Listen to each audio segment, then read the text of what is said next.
रहमत ऐं बरकत भरी हिन मजलिस में वेठल ऐं पासे उस खां बीठल तमाम साथी दिल जी मोहब्बत सां मदीने वारे साईं जे मथां हिकु दफ़ो दुरूद शरीफ़ पढ़ो। अल्लाहुम्मा सल्ली अला मुहम्मद व अला आलि मुहम्मद कमा सल्लैता अला इब्राहीम व अला आलि इब्राहीम इन्नका हमीदुम मजीद। अल्लाहुम्मा बारिक अला मुहम्मद व अला आलि मुहम्मद कमा बारकता अला इब्राहीम व अला आलि इब्राहीम इन्नका हमीदुम मजीद। अॼु अल्लाहबाद कॉलोनी जे मथां अल्लाह जे रहमत जो मींहुं वसी रहियो आहे। इंशाअल्लाह अल्लाह हुन रहमत में तव्हां सां सभिनी खे हिसो नसीब फरमाए ऐं जिन दोस्तनि हीउ प्रोग्राम कयो आहे अल्लाह ताला उन्हनि जी महिनत खे, कोशिश खे, काविश खे पंहिंजी बारगाह में क़बूल फरमाए ऐं जिन जे ईसाले सवाब लाइ थियो आहे अल्लाह ताला उन मरहूमनि जी मग़फ़िरत फरमाए, उन्हनि जे दर्जात खे बुलंद फरमाए। मां शुरूआत करियां थो रब जे हमद सां। हमद जा बोल आहिनि त अल्लाह मिठे आॾो जे कंध झुकाईंदे इज़त बि कमाईंदे त जन्नत बि कमाईंदे। अल्लाह ते असां सभिनी खे पंहिंजे दर ते झुकण जी, अचण जी तौफ़ीक़ नसीब फरमाए, दर दर जे धिकनि खां बचाए। कि अल्लाह मिठे आॾो जे कंध झुकाईंदे, अल्लाह मिठे आॾो जे कंध झुकाईंदे इज़त बि कमाईंदे, इज़त बि कमाईंदे जन्नत बि कमाईंदे। अल्लाह मिठे आॾो जे कंध झुकाईंदे, जो बानो झुकंदो आ रब पाक खे वणंदो आ, जो बानो झुकंदो आ रब पाक खे वणंदो आ। सिर रब जे कुदरत जे कदमनि में रखंदो आ, जो बानो झुकंदो आ रब पाक खे वणंदो आ। सिर रब जे कुदरत जे कदमनि में रखंदो आ, सजदा जे कंदो रहंदे, सजदा जे कंदो रहंदे रुतबा तूं पिराईंदे।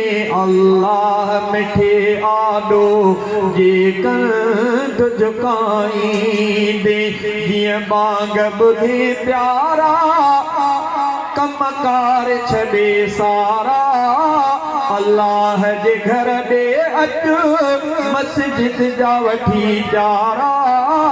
जीअं बांग ॿुधी प्यारा कमकार छॾे सारा, अल्लाह जे घर ॾे अचु मस्जिद जा वठी चारा। इन राह जी हर विख विख, इन राह जी हर विख विख नेकिने मिल खाईंदे। अल्लाह मिठे आॾो जे कंध झुकाईंदे, इज़त बि कमाईंदे जन्नत बि कमाईंदे। अल्लाह मिठे आॾो जे कंध झुकाईंदे, रहो रब जे इबादत में मदनीअ जे इताअत में, रहो रब जे इबादत में मदनीअ जे इताअत में। रोशन थे क़बर पवंदई ख़ुशि थींदे क़यामत में, जे जग जे अंदरि प्यारा, जे जग जे अंदरि प्यारा राज़िक़ खे रिझाईंदे।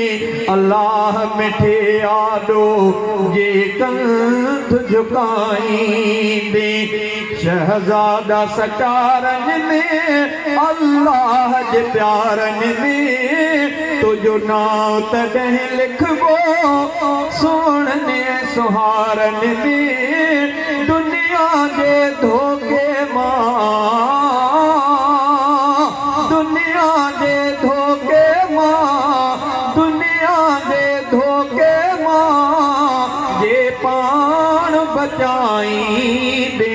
अल्लाह मिठे आडो जे कंध झुकाईंदे इज्जत बि कमाईंदे इज्जत बि कमाईंदे जन्नत बि कमाईंदे अल्लाह मिठे आडो जे कंध झुकाईंदे।